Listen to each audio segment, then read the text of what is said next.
তো আমি প্রথমে চিকেন গুলো দিয়ে দিলাম। এরপর আমি দিয়ে দিচ্ছি যে মশলাটা বানিয়েছি সেই মশলাটা।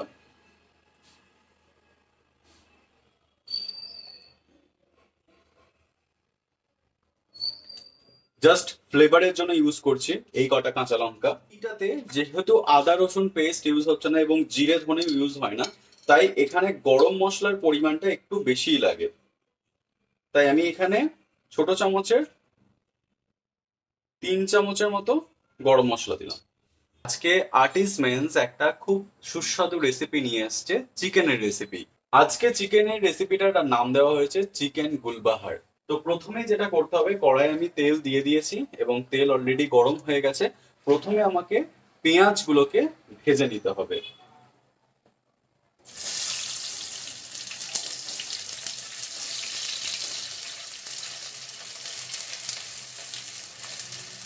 এগুলো লঙ্কা দেখে ভয় পাবেন না, যদি আপনারা কম ঝাল খেতে চান তাহলে আপনারা কম লঙ্কা ইউজ করতে পারেন।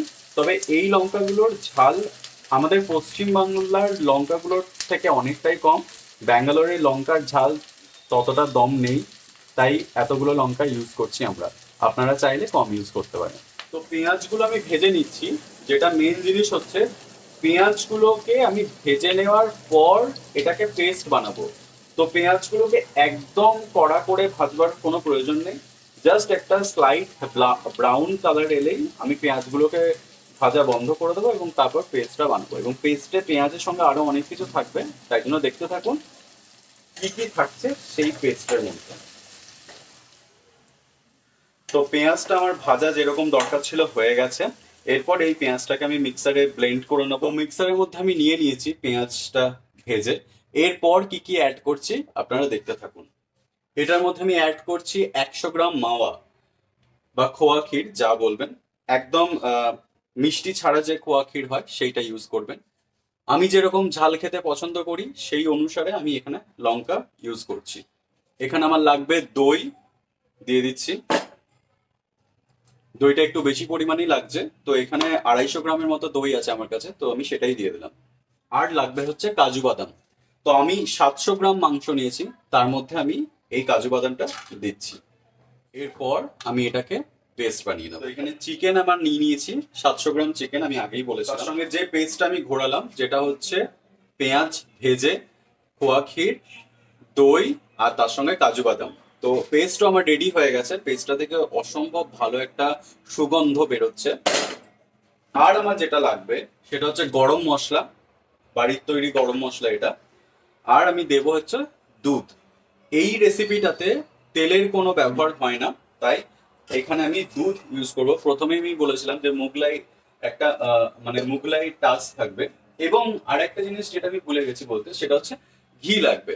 তো কিভাবে এবার আমি ম্যারিনেটটা করব দেখতে থাকুন। তো একটা জিনিস যেটা হচ্ছে, অন্তত আপনি এই যে চিকেন গুলো ম্যারিনেট 2 ঘন্টা করে রাখবেন, তাহলে অনেকটা ভালো তৈরি হবে এই রেসিপিটা এবং খেতেও খুব ভালো হবে। 2 ঘন্টা অন্তত না পারলেও অন্তত 1 ঘন্টা আপনারা ম্যারিনেট করে রাখবেন। তো আমি প্রথমে চিকেন গুলো দিয়ে দিলাম। এরপর আমি দিয়ে দিচ্ছি যে মশলাটা বানিয়েছি সেই মশলাটা।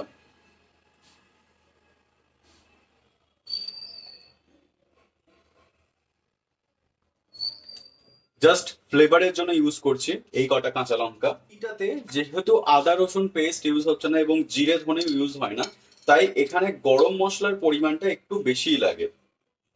তাই আমি এখানে ছোট চামচের 3 চামচের মতো গরম মশলা দিলাম। পরিমাণ মতো দুধ দিয়ে দিচ্ছি এখানে।